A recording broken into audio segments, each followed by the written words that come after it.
Ustadz, gimana ya cara supaya kita nggak gampang bosen? Gimana ya caranya biar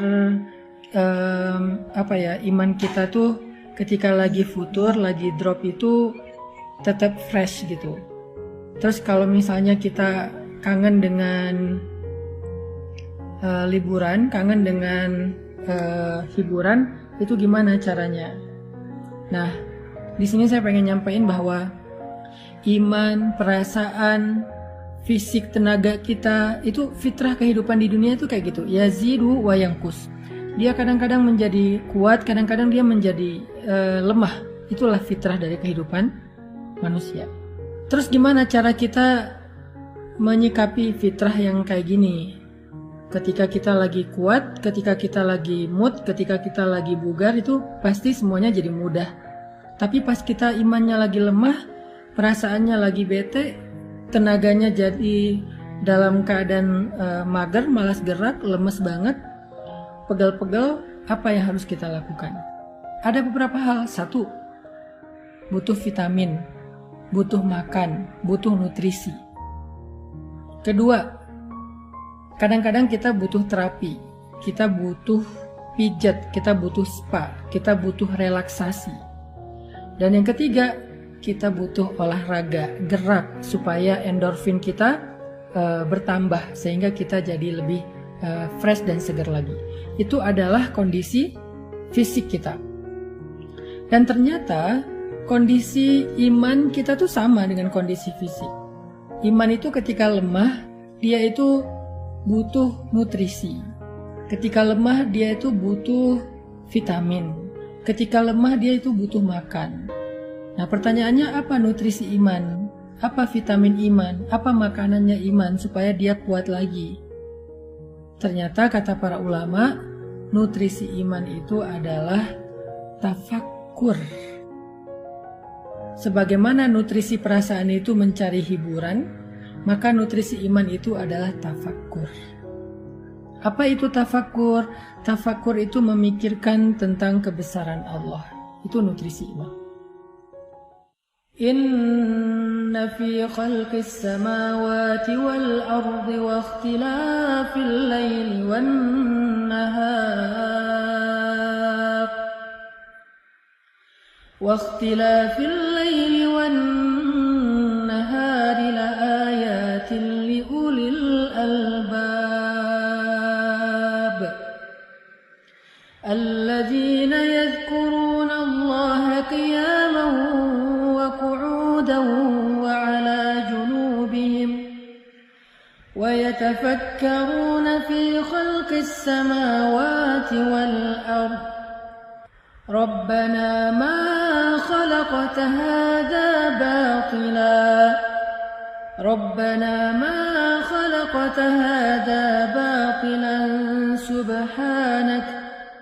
سبحانك فقنا عذاب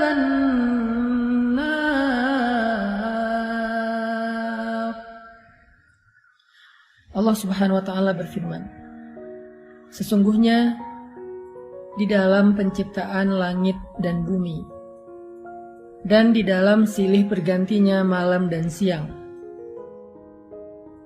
terdapat bukti-bukti tentang kebesaran Allah bagi orang yang cerdas, orang yang berakal, yaitu orang yang selalu mengingat Allah dalam keadaan berdiri, duduk, dan berbaring. Dan mereka senantiasa memikirkan tentang kebesaran Allah dalam ciptaan-ciptaannya, seraya berkata, Maha Suci Tuhan kami, tidaklah Engkau menciptakan ini sia-sia, maka peliharalah kami dari azab api neraka. Di ayat ini tuh Allah lagi nyuruh kita untuk lebih sering tafakur. Wa yatafakkarun. Tafakur itu dari kata fikir. Fikir itu jadi bahasa Indonesia, pikir. Jadi nutrisi iman itu adalah mikir. Nutrisi iman itu adalah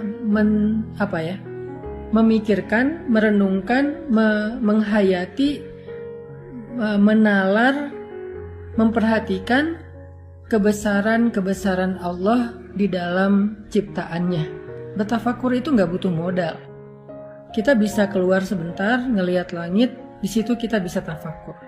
Kita bisa nonton Nat Geo tentang misalnya animal, tentang planet, tentang earth, tentang apa misalnya people atau apalah tentang kehidupan. Di situ kita bisa tafakur tentang betapa Allah itu agung banget ya, menciptakan segala sesuatu dengan sangat-sangat sempurna. Yang di dalamnya itu semuanya ada ayat, ada bukti. Bukti Allah Maha Pencipta, bukti Allah Maha Kuasa, bukti Allah Maha Mengatur, bukti Allah Maha Raja, bukti Allah yang Maha Memberi rezeki, memelihara. Di situ ada banyak bukti. Sehingga dengan kita merenungkan secara serius, kita mikir, insya Allah itu akan menjadi nutrisi dalam hati atau iman kita. Tafakur. Lalu setelah kita berpikir, tafakur, hasilnya itu harus menjadi iman. Apa maksudnya? Semakin sering kita mikirin tentang kebesaran Allah, harusnya semakin kita yakin sama Allah. Kalau kita tahu Allah itu Maha Mengatur, Maha Memberi rezeki, kenapa kita khawatir? Kenapa kita berputus asa? Kenapa kita kayak nyerah gitu? Kenapa kita ragu?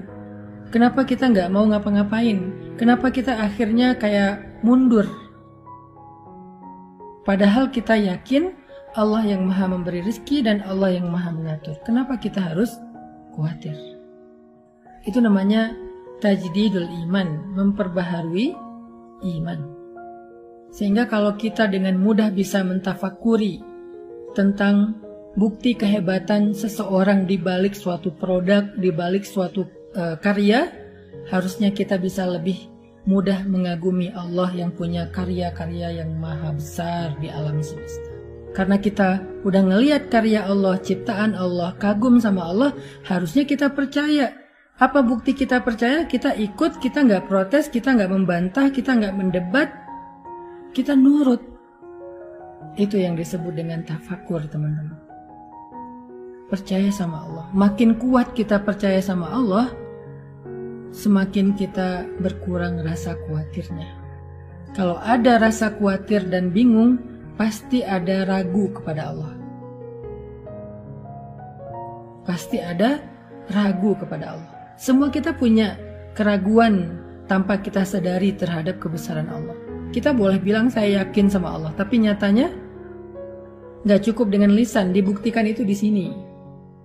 Pembuktian itu ada di hati kita ketika kita ada masalah. Seberapa mudah kita tenang ketika ada masalah bahwa Allah Maha membantu, Maha menyelesaikan. Di situ kita akan tahu kita ini imannya kayak gimana.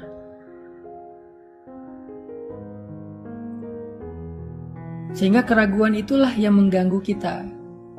Keraguan itulah yang membuat kita gak nyaman. Keraguan itulah yang membuat kita mengeluh. Keraguan itulah yang membuat kita